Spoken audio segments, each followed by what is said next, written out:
In this video, I am going to teach you how to navigate and use Kraken Pro for trading and monitoring crypto markets. Whether you're just starting or switching from the classic Kraken interface, this guide will walk you through the essentials. Let's get started. First, in Kraken Pro, you can deposit or withdraw crypto directly. Just click the wallet icon and choose your preferred asset to manage funds easily.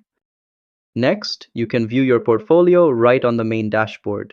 It shows your total balance, asset allocation, and performance over time. Then, you can access analytics such as real-time price charts, trade count, trading volumes, and more. This is great for tracking market behavior. You can also explore different markets under the Market section. It lists all available cryptocurrencies with their current price and volume. And the most important part is the trade section, where you can buy and sell your crypto.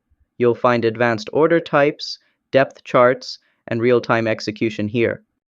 And that's how you use Kraken Pro to manage, analyze, and trade crypto like a pro. If this helped, give it a like and subscribe to How to Tutor for more fast and easy tutorials. See you next time!